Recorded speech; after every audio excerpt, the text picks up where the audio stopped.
Queridos irmãos, a paz do Senhor, tudo bem? Sejam todos bem-vindos por aqui para juntos estudarmos mais um pouco da nossa revista da Escola Bíblica Dominical.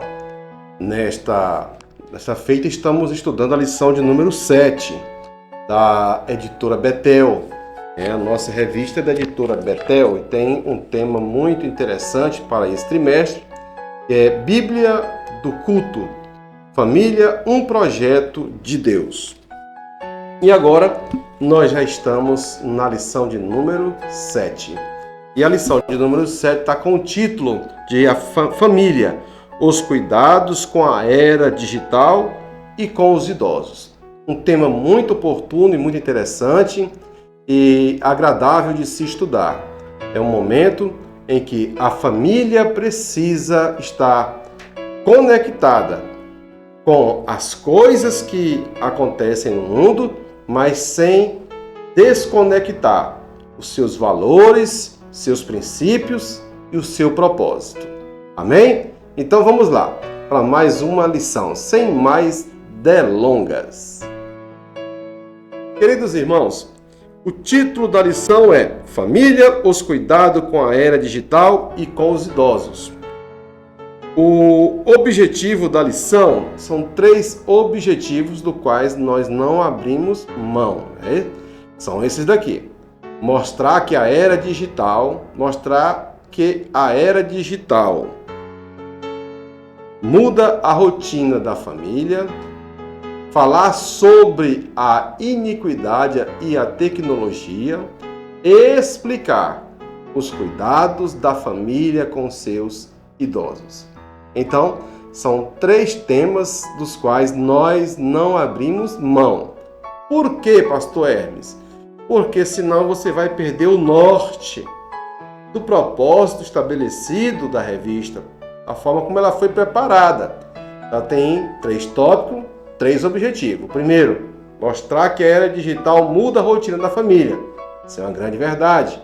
Falar sobre a iniquidade e a tecnologia. E o terceiro, explicar os cuidados da família com os idosos. Amém? Então, vamos lá. Vamos andando. A era digital muda a rotina da família. Com a pós-modernidade, as mudanças tecnológicas, a globalização, a era digital chegou para ficar e não temos mais volta. Cada dia aumenta sua sofisticação e tecnologia de ponta. A inteligência artificial, máquinas e robôs programados para interagir com os seres humanos. No final dos tempos, a ciência se multiplicará. Daniel, capítulo 12, versículo 4. Ok? Então vamos lá.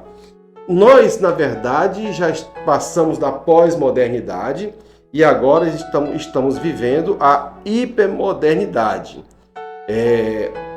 A tecnologia avançou tanto que mudou toda a nossa rotina familiar, rotina pessoal. A nossa vida foi mudada.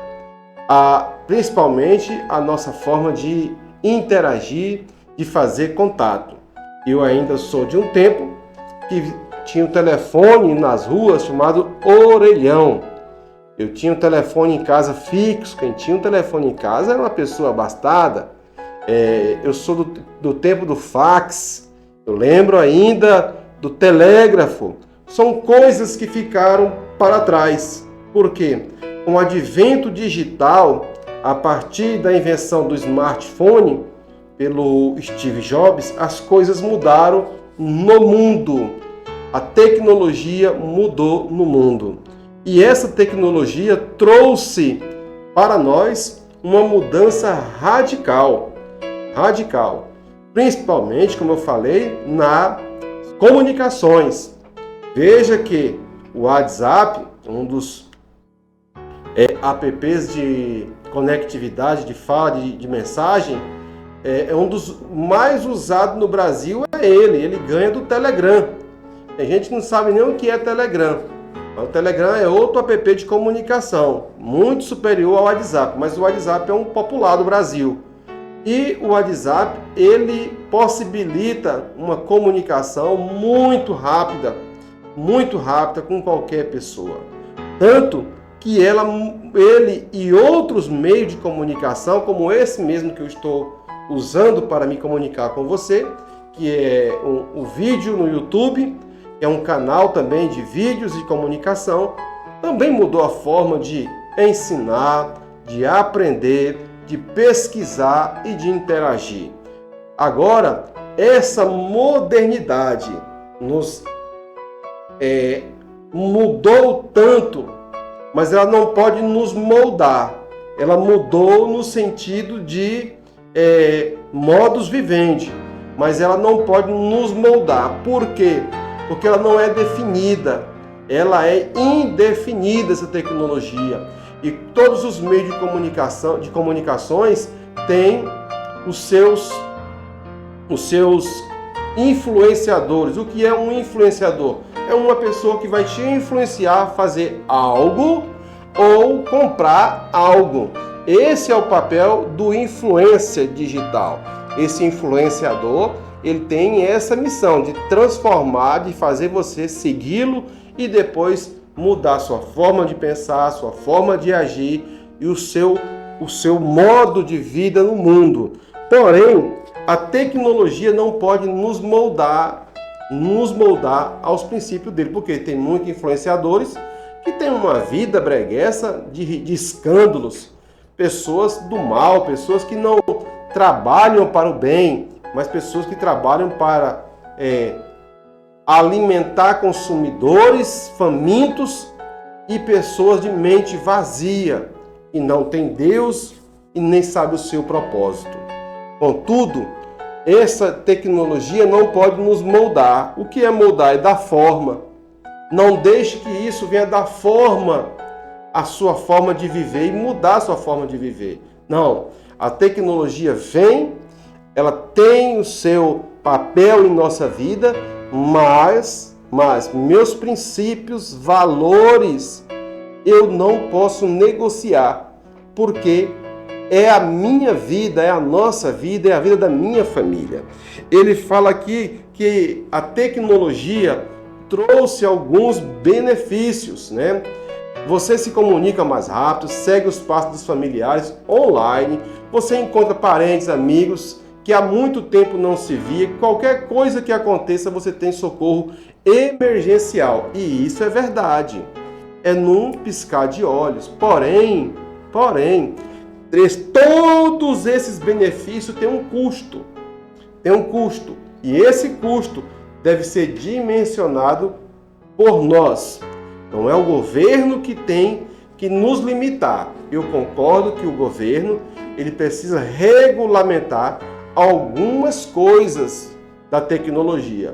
Porém, a nossa liberdade de fala, de pensamento, não deve ser mudada, tá? Veja bem o que ele diz aqui.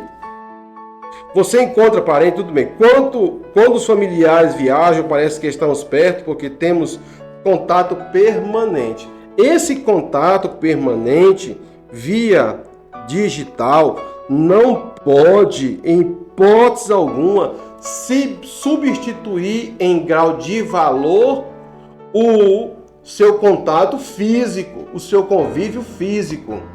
É muito complicado. As pessoas hoje, dentro de casa, eles se comunicam via WhatsApp, via e-mail, via app de comunicação dentro de casa. Eles não param para conversar, para dialogar, falar dos problemas e das bênçãos recebidas. E essa tecnologia, ela pode trazer muitos malefícios. Alguns malefícios que a tecnologia pode nos trazer. Aqui tem alguns benefícios e tecnologia e iniquidade. Porém, esse aqui é para outro momento. Eu quero falar aqui sobre os malefícios da tecnologia. Precisamos ter discernimento sobre o que deve ser usado, o que deve ser ignorado. Estudos sobre a dependência tecnológica revelam a redução da atenção e o aumento de estresse e depressão. Ora, Em uma média mundial, o brasileiro é aquele que mais consome internet. O brasileiro é aquele que mais passa tempo conectado. O brasileiro é aquele que mais passa tempo conectado e menos utiliza a internet e os apps de comunicação para seu benefício. A maioria das pessoas passam tempos vendo vídeo de dancinha, vídeo de acidente, vídeo de influenciador revoltado, e por aí vai. Centenas de vídeos de tecnologia apresentada, de conteúdo apresentado que não edificam em nada a sua vida. E aí, numa média mundial, você pode pesquisar aí no Google que você vai ver que o brasileiro é o que mais consome internet no mundo. É faminto por internet, mas uma internet de péssima qualidade. O brasileiro não explora a internet como um meio comercial, como um meio de estudo, como um meio tecnológico de beneficiar a sua vida. E o que isso acontece? Isso causa uma dependência tecnológica, pessoas que dão convulsões porque não estão com o seu aparelho de tecnologia na mão, ou o telefone, o smartphone, ou conectado a um PC.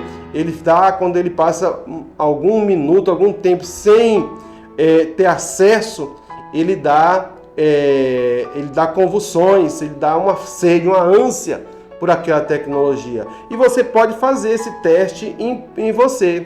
Quanto tempo você aguenta ficar sem o smartphone, primeiro, sem o smartphone, segundo, sem acessar um app de comunicação ou ver um vídeo? Quanto tempo? Será que você aguenta 1 hora, 1 dia, 2 dias? Tem pessoas que ele não suporta conversar com você sem ele olhar no telefone. Ele participa de grupos que ele não tem o menor interesse. Não é o meio-fim dele, não faz parte do convívio dele. Mas ele está naqueles grupos de conversa de pessoas que estão tratando de outros assuntos que ele não domina e nem tem interesse em aprender, mas ele está ali. E tudo isso traz o quê? Uma baixa na autoestima e um aumento de estresse, principalmente pelo fator comparação. Comparação, por quê? O que o influenciador quer? Ele quer deixar você parecido com ele. É isso que ele quer. E tudo isso traz uma grande perda de sono, dificuldade no relacionamento presencial, inibição ao falar em público, falta de contato com pessoas de forma presencial, é uma perda do relacionamento mais afetivo e traz um isolamento. Ora, nós precisamos ser educados quanto ao consumo da internet e também quanto ao produto que nós estamos vendo, o conteúdo que nós estamos vendo. A família, ela não pode deixar de ter o seu contato presencial de forma visível, tocável pelo digital, em hipótese alguma. A tecnologia não pode interferir no meu relacionamento interpessoal e nem pode me isolar deste mundo. Eu preciso dela, nós precisamos da tecnologia. Contudo, a tecnologia traz benefícios, mas traz malefícios, tá? Outros perigos da tecnologia: você estará em contato com grupos de extermínio, grupo de terrorista, grupo de suicida, grupo de anarquista e baderneiro, grupo dos pedófilos, jogo violento, que mexem com a cabeça dos internautas. Tem muitos jogos apresentados aí, tem um jogo muito famoso aí de violência, né? Não vou falar o nome dele aqui, mas você sabe bem qual é, que muitas pessoas usam e a cabeça pira, né? Outros entram em contato com um grupo de pedófilo, outros entram em contato com um grupo de baderneiro, pessoas que trazem, que alimentam a internet do mal. E isso traz um grande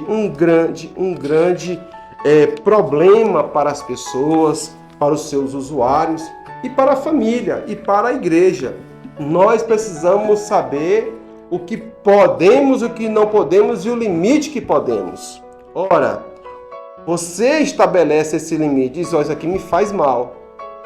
Agora não pense que você brincando com o pecado, você vai dar conta de largá-lo. Em hipótese alguma. Se você brinca com o pecado, ele vai te prender mais tempo do que o que você gostaria. Se você brinca com o pecado, ele pode te levar aonde você não quer. E a internet, ela está recheada de oportunidade para o mal. Se você não faz esse filtro, não espere outra pessoa fazer por você. É você que tem que estabelecer. Isso eu não quero. Quantas pessoas se envolvem em jogos online? Está na moda aí o tigrinho, né? O tigrinho virou uma febre. Muitas pessoas têm perdido quantidades bem significativas de jogos online. E isso se torna uma coisa viciante, muito viciante, e ele está na palma da sua mão. Quem se envolve ou dá liberdade para essas coisas, ele vai acabar ficando mais tempo preso nisso do que ele queria e ir aonde ele não gostaria de ir. Então, não caia na rede da tentação. Fuja da presença do mal, a tecnologia e a iniquidade. Iniquidade no grego chama-se anomia, que significa condição daquele que não cumpre a lei. Em Mateus 7:23. No português, caráter daquilo ou daquele que é iníquo, que é contrário à equidade. Veja bem, a tecnologia, ela proporciona o pecado, principalmente aquelas pessoas que têm vícios na área da pornografia, que passa horas vendo vídeos pornográficos. Primeiro, isso é um pecado. Segundo, vai fazer mal para a tua mente. Terceiro, ele vai te esfriar espiritualmente. E quando, se no caso você for solteiro, você terá grandes problemas ao casar para lidar com algumas situações sexuais que são inerentes do casamento e que por você estar viciado nisso, você não vai dar conta de satisfazer sexualmente sua companheira e nem se satisfazer. E isso pode trazer para o seu casamento a destruição, o divórcio. Eu mesmo já vi vários casais que separaram por causa desse problema. E o pior, quando o problema é detectado, muitos, principalmente os homens, não querem o tratamento e não aceitam o tratamento. E isso é um prejuízo muito grande, porque em um divórcio é desfeito uma família. Em um divórcio é desfeito um compromisso com a palavra de Deus. E uma pessoa divorciada carrega consigo alguns traumas que, ao encontrar outra pessoa, ele talvez não dê conta de lidar com esses traumas do passado. E aquela pessoa que era uma inocente, não sabia de nada, se envolveu com uma pessoa cheia de traumas e de problemas, de situações que ele mesmo plantou no seu passado. Portanto, quando você for tentado a acessar esse tipo de conteúdo, vai na página do Google e bloqueia esse tipo de conteúdo, para que você mesmo tenha cuidado contigo mesmo, para que você não falte contigo mesmo. Então, lá na página do Google, no campo de pesquisa, você pode bloquear esse tipo de conteúdo que você tem desejo de se libertar. A iniquidade entra a partir da concupiscência. E o que é a concupiscência? É um desejo desenfreado por algo principalmente as coisas da carne.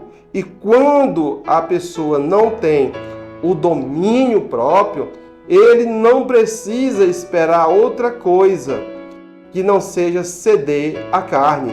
Agora, como a pessoa vai exercer o domínio próprio se ele ainda é uma pessoa carnal?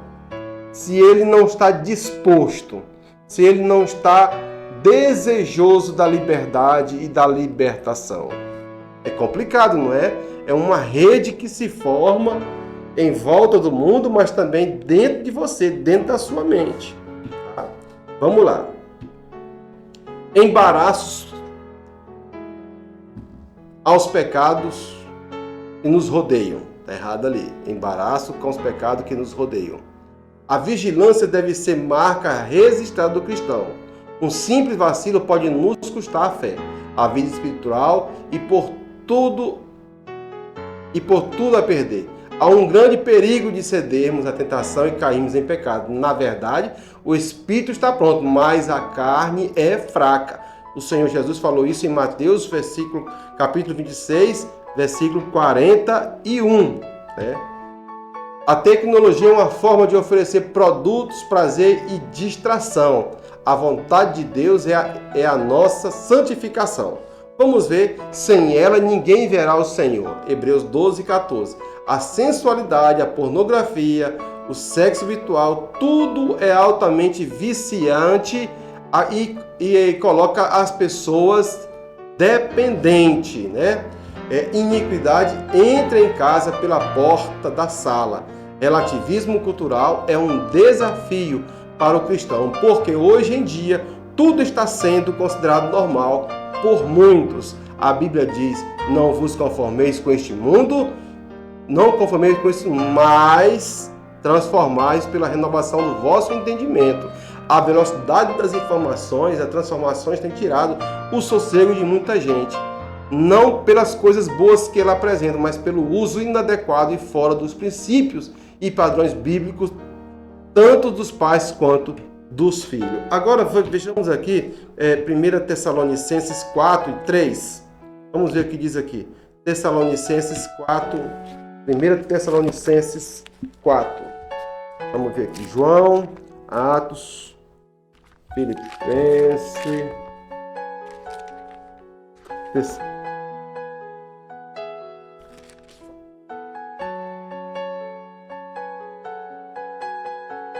Vamos ver aqui qual é mesmo. 4 e 3.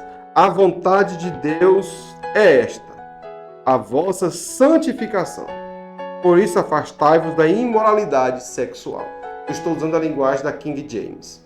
Queridos irmãos, agora me diga como uma pessoa que frequenta uma igreja e quer paz na sua vida, quer o melhor de Deus na sua vida, como ele vai vencer essas coisas se ele não dá lugar para o próprio Deus agir na vida dele? Existem 3 tipos de homens: o homem natural, o homem carnal e o homem espiritual. Muitos ainda estão vivendo a fase do homem natural. Para ele tanto faz. E outros estão na fase do homem carnal. O homem carnal não pode discernir as coisas de Deus se o Espírito não revelar a ele. Já o homem espiritual, ele tem domínio próprio.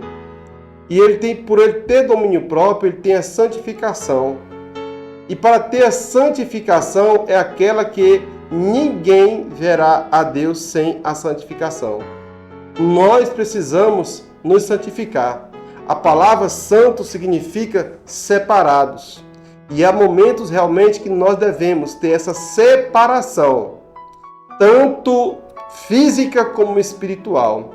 Uma separação das coisas má que estão na tecnologia, uma separação do mundo em relação à minha espiritualidade e à minha fé, para que eu possa alcançar ser um homem espiritual.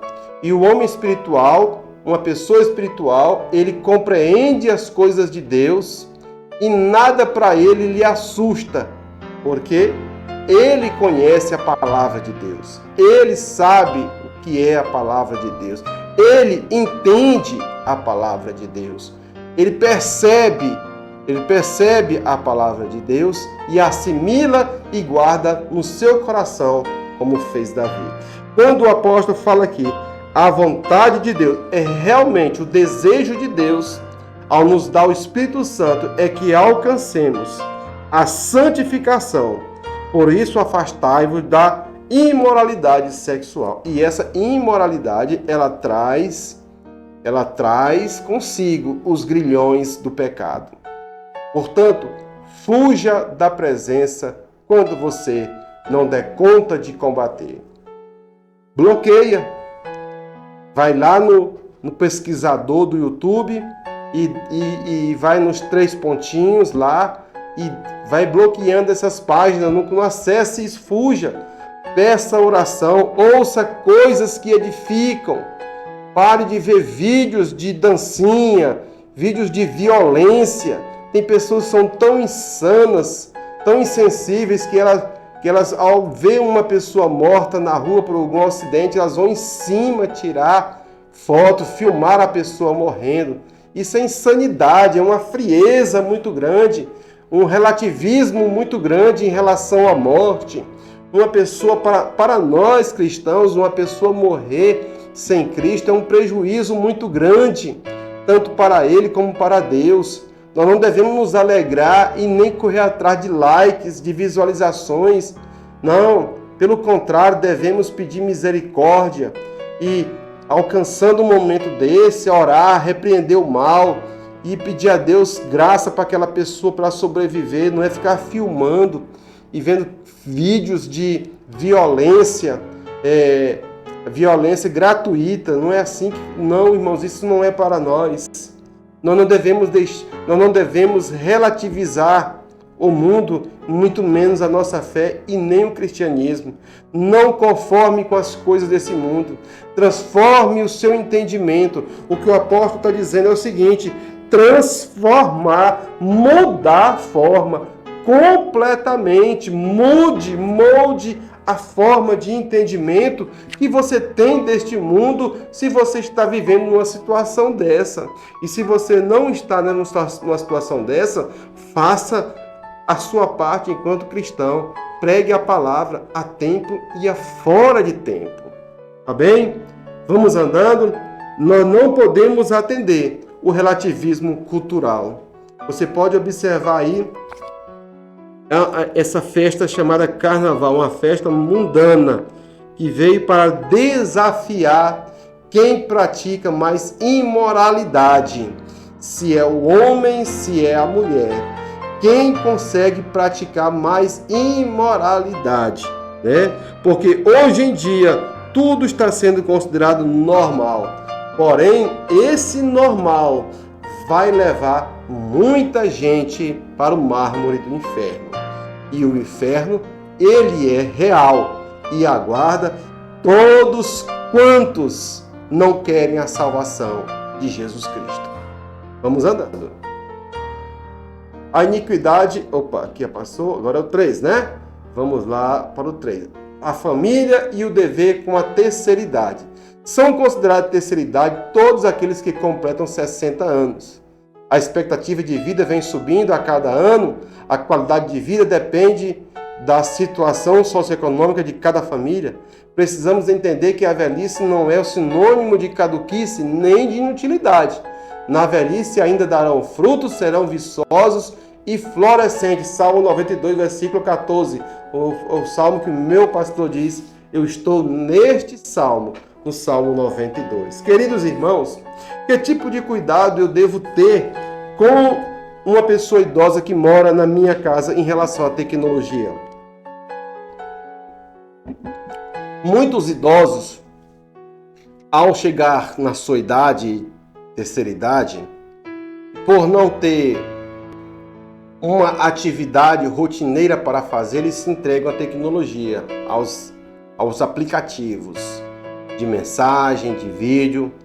Alguns se deleitam nos aplicativos de jogos, de aposta, e eles vão jogando e criam em cima daquilo, vai criando um prazer de participar daquele jogo pela expectativa. E aquilo vai tornando a pessoa viciada em jogos e em aposta. O cuidado que nós devemos ter é em orientar com muito jeito, muito carinho ao meu idoso que ele não pode entrar por esse caminho e que ele precisa de uma atividade presencial para ele exercer. Por que que muitos idosos entram por esse caminho, até mesmo da pornografia? Eles entram pela falta de atividade, por não ter o que fazer.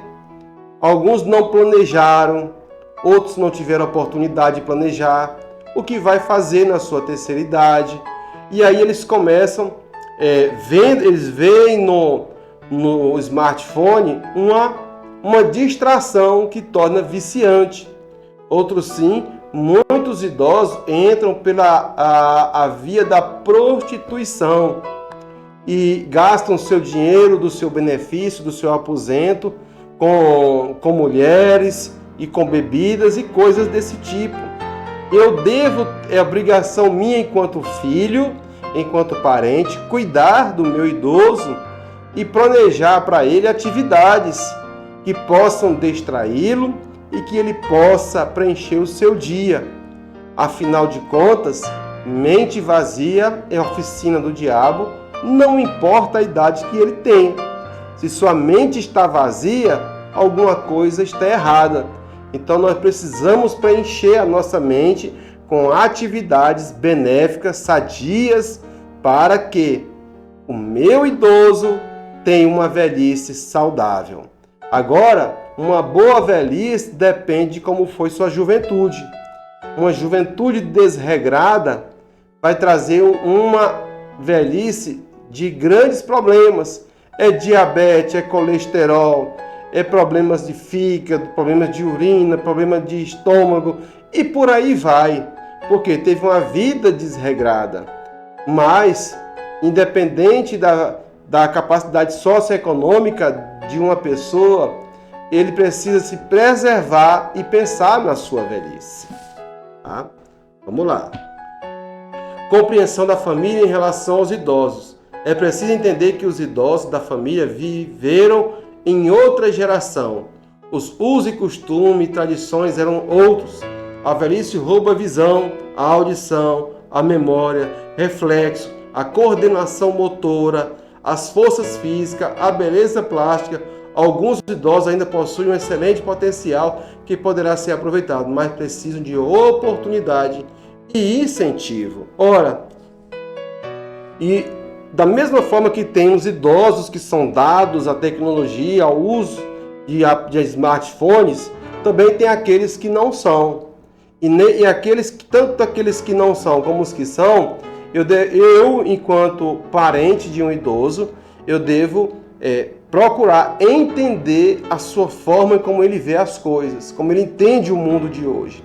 O mundo dele foi um mundo diferente do nosso. Um mundo que a dificuldade em relação a hoje era muito grande.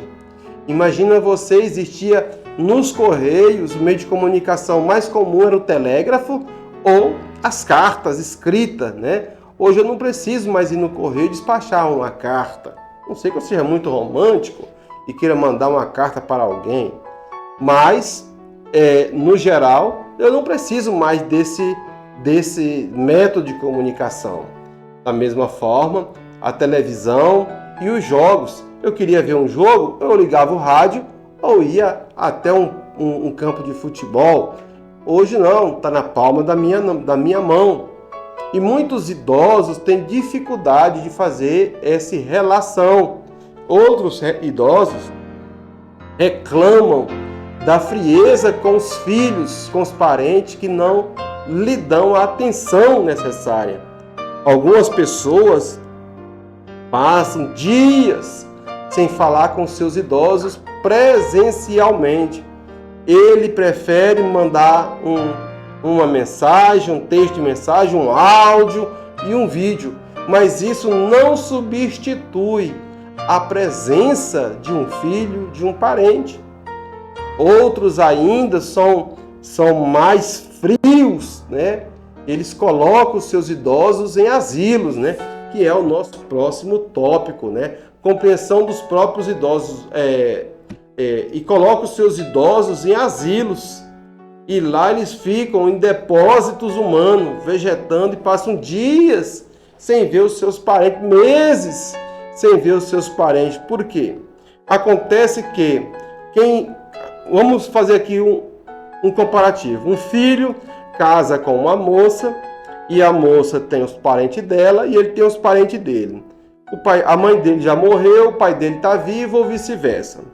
A esposa não gosta da sogra nem do sogro e ela pressiona ou ele pressiona o cônjuge para internar esse parente em algum asilo, em alguma casa de repouso.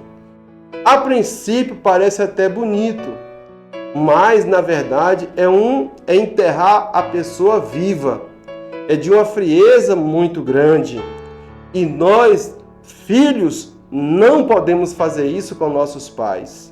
Eu já atendi casos, muitos assim, em que os filhos abandonaram os pais. E você pode ter a experiência de ir numa casa de repouso, chamado asilo, e lá você vai ver algumas pessoas idosas que têm anos que não vê os seus parentes, foram largados, abandonados naquele lugar. E isso é um pecado do abandono, não cuidar dos seus, não honrar os seus pais na velhice. Eu sei que é custoso cuidar de uma pessoa idosa, principalmente se ela estiver paralítica numa cama. Não é fácil, mas existem caminhos que quando a gente ama, a gente cuida. Quando a gente ama, a gente quer bem. E eu preciso compreender que ele é de uma outra geração e que a minha geração é diferente da dele, mas que a diferença de gerações não separam o grande amor que nós temos uns pelos outros. Da outra forma, do outro modo, os idosos precisam compreender, mesmo que a vida não lhe tenha proporcionado a realização de todos os seus sonhos, ela é um dom de Deus, um presente dado por Ele. Por isso, seja grato à longevidade de Deus. Salmo 128 é o Salmo da família. O jeito que a pessoa encara a velhice torna realidade em sua vida. Salmo 92, 14. Vamos ver o que diz o Salmo 92, 14. Vamos ver aqui. Salmo 92, 14.